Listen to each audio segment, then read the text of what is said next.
Hey there guys, Misty here. Welcome back. So yeah, it's been a couple of weeks, right? I have a lot to tell you. This is going to probably be a lengthy update no matter how short I try to keep it. So if you want to pause, go grab a drink, get a snack, then we'll get started. So for those of you who are new, my name is Misty. I have been on a weight loss journey since full force since March of this year. I started keto on March 6, 2017. And is this the 6th? It is the 6th. So April, May, June, July, August. This is my 6-month anniversary. Whoa, 6-month keto-versary. I didn't even realize that. Anyway, sorry. Lane swerve.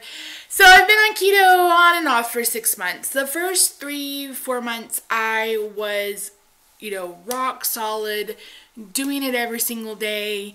And then the stress of what was happening around me just got to be too much. So I was diagnosed with myasthenia gravis, which is a neuromuscular junction disorder. In layman's term, basically, it's an autoimmune disease that is attacking my muscles. So the muscles and the nerves aren't speaking correctly to each other, and it causes extreme muscle weakness. It causes a lot of other issues as well. A lot of people have problem with their breathing because of the muscles in their chest. Some people, have a really bad droopy eyelid. So there are lots of symptoms, etc. The worst of mine has been muscle weakness. I do have some droopiness, like I think it's my left eye that is a bit smaller than my right eye, and I've noticed that more over the last year. But all of that started in October, and I was just officially diagnosed the end of July. So that took a while. I started on mestatin, which is one of only 2 drugs in that class that are used to treat myasthenia gravis. And I did okay at first when I very first started it. And then the neurologist told me to take 30 milligrams every 2 hours. And I was doing that and dying. So she'd made a comment in passing about taking 3 or 4 Imodium a day, and I was like, what? Yeah, it got to the point where I couldn't keep anything in. I couldn't go anywhere. I had an accident one time because there was just no warning. If I ate, I had to go to the restroom, and it was insane. I literally could not keep anything inside of me. So that was a rough few weeks. And the reason why that I had to stay on that for so long was because she didn't want to put me on an immunosuppressing drug until after I had my thyroid biopsy. So the day before my appointment, I think my appointment was like July 30th, whatever that last Friday was in July. And the day before, I got notification that I needed to have a thyroid biopsy. So I was like, Jesus. So that was scheduled for August 30th. My husband drove, so let me, wait a minute. So I was also scheduled to have a epidural in my neck. I have permanent nerve damage in the base of my neck. I've got some in my spine. I've got spinal stenosis. My back is just screwed up. My neck and my back is just screwed up, and I've been having a lot of nerve pain. And basically, they put in a nerve block, and it lasts for 3 or 4 months. So the day before, which was the 29th, they called, confirmed both appointments. Yes, I'll be there. So our plan was I was going to get my epidural at 7 a.m. and then we were going to leave for Oklahoma at 10 because I had to be there at 2:30, and it's anywhere between a 3.5 or 4 hour drive depending on if we have to stop and go to the restroom, etc. So it was going to be a really busy day. Later that day, the pain management doctor's office called me and told me that they had to cancel my appointment because they decided I wasn't cleared for surgery. Again, one of the issues with myasthenia gravis is breathing, and it can be really hard to put you under anesthesia. I was pissed. I was pissed because when I saw the nurse practitioner, physician's assistant, whatever the flip she was, I asked her 4 different times, is this going to be an issue? Do I need to meet with the doctor? I know that myasthenia gravis can be, it's scary. Like, I knew all the risks. I knew all of them. And what drove me crazy was I had myasthenia gravis when we did the first one in April, but I was just irritated because it's like, I did my due diligence, and here we are, you guys are canceling. And she's like, well, I can get you in to see somebody next week. And I said, I am not coming back unless I see the main doctor. I said, I'm not wasting my time. I said, and I almost was just like, screw you guys, I'm going home, because I was just so frustrated with them. So, needless to say, the nerve pain has not calmed down, but I am dealing with it. So we didn't have to go for the epidural that morning, so we were able to just go for thyroid. We get there and they wanted to do an ultrasound first. Cool, no problem. The endocrinologist was in there, his nurse was in there, there was a med student in there, the radiologist tech was in there, everybody was in there, and there was nothing to biopsy. So I was irritated that I had to drive all that way because the doctor didn't think, I don't know, I was irritated, but I was extremely grateful that the nodules had gone away and all of my blood work came back fine. So my thyroid is 100% where it needs to be. I'm not having thyroid issues. Hallelujah, praise the Lord, because I didn't need one more thing on my plate. And that just really, before then I was in a really rough spot. I mentioned that in my last update. I was just mentally had gone as far as I could go. It's like I'm already dealing with muscle weakness, and then the bathroom issues. It's like I cannot worry about thyroid cancer on top of it. So that week was so rough because I went 2 days without my Mystinin because I didn't want to be on the back roads in Oklahoma and have to pull over in a ditch and try to go to the bathroom. That's not an exaggeration. So Tuesday, Wednesday, and Thursday, I was just couldn't do anything. I spent the entire weekend not being able to move my arms. It was, I'm still just about it. But the good news is, I got home Wednesday, emailed the doctor, my neurologist, and said, hey, there was nothing to biopsy. My thyroid is fine.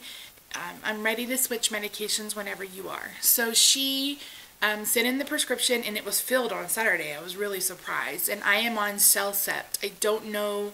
I'm actually on the generic. It's blah, I don't remember what it's called.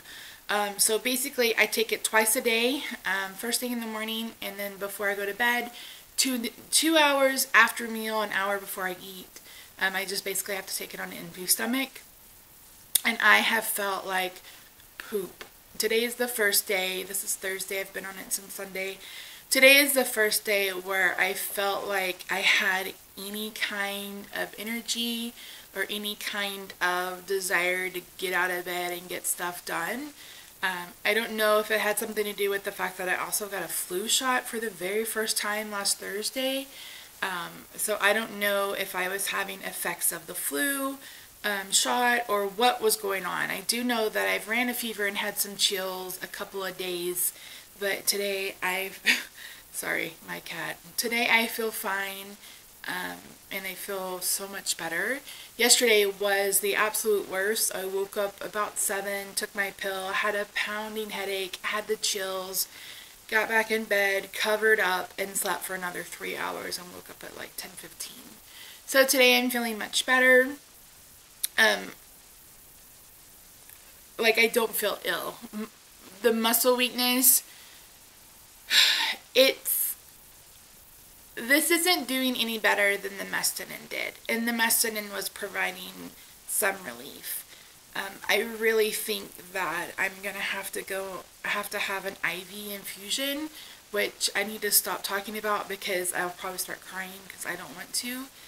But she really hoped that this would work, and I don't know if I'm gonna have to go on a combination of the two, or what I need to do. It's only been 4 days, so 5 days, so I need to give it a couple of weeks and see what happens. But it's been hard. You guys know I left my job on August 4th, so I've officially been unemployed for a whole month, and that's been hard as well.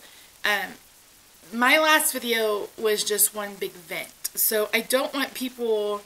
Several people have offered to send me money, and while I appreciate that more than you know, that's not why I share my story. So if you want to help, buy my crap. If you want to help, you know, buy some Posh, buy some stickers when I open my sticker store, you know, buy some Stampin' Up! Supplies. That would mean more to me than anything. We are going to be just fine for September. I got my last check. It was 4 days, so it was basically nothing. And then I'll get vacation time, because I did actually have a few vacation days left, which is a miracle in America. So we'll get that. And then, like I said, hopefully, you know, opening my sticker store and stuff like that will help. Several people have mentioned filing for Social Security Disability. It is something that I'm taking into consideration, but that's not you get approved in a week and then you start getting a check. That could take years. So I don't know.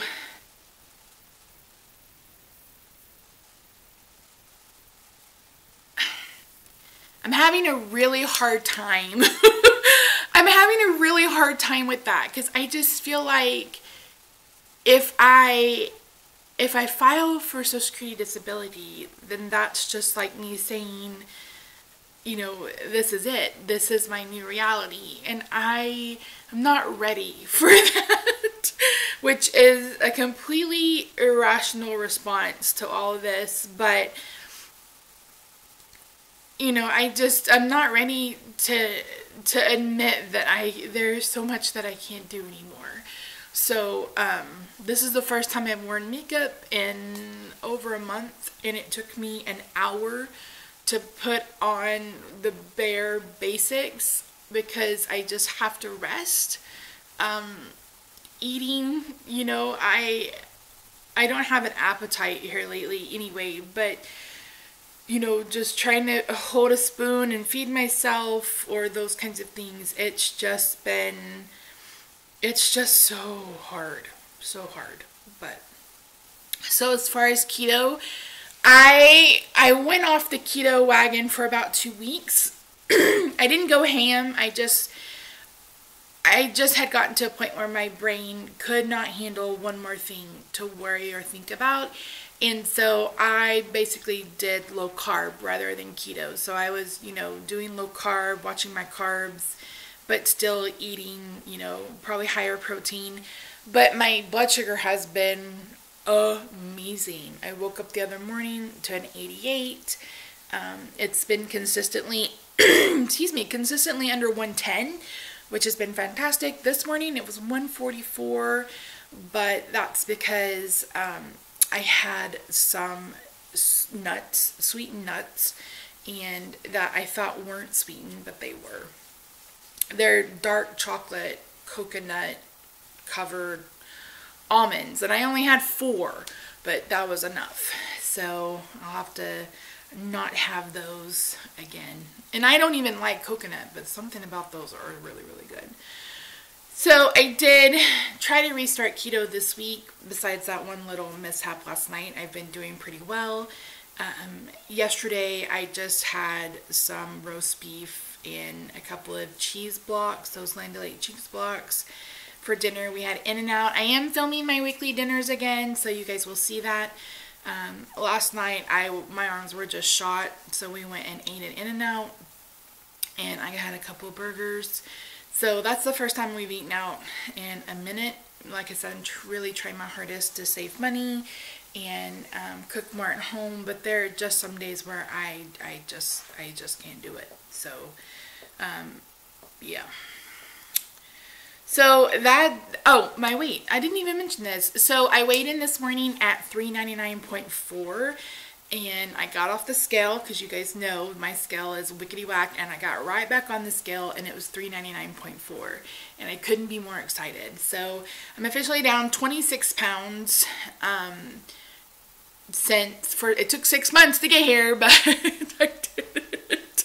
I did it. I know that it'll just keep going down. I'm really excited to be under 400.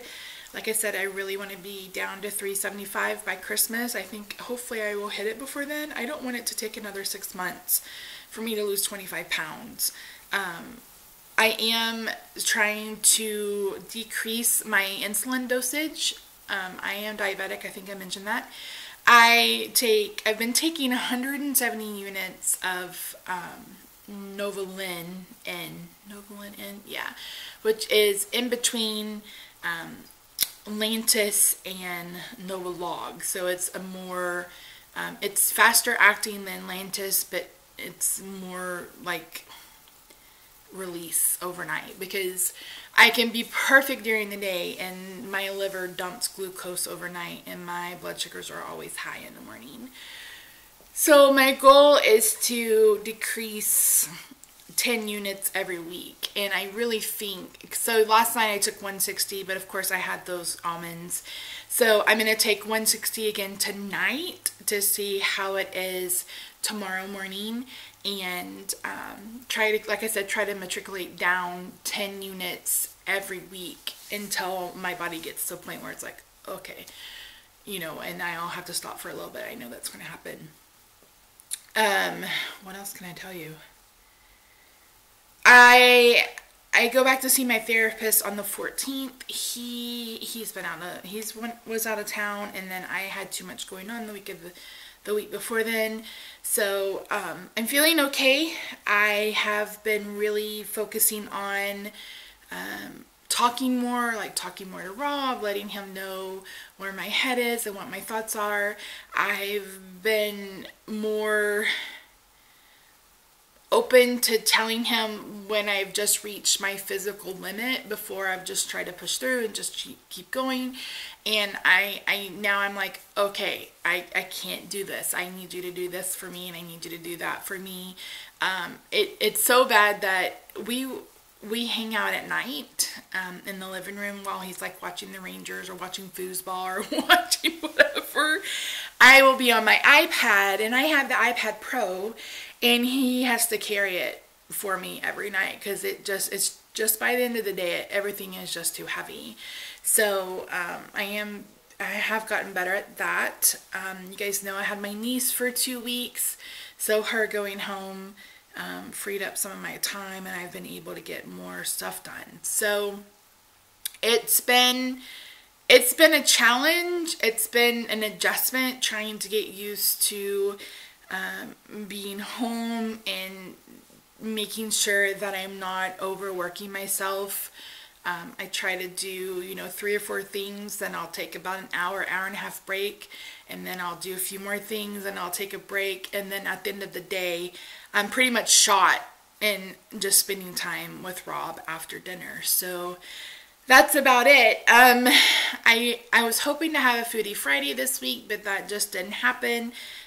We'll see. I am going to make a homemade stir fry tonight, so if I have the energy to film it, then I will.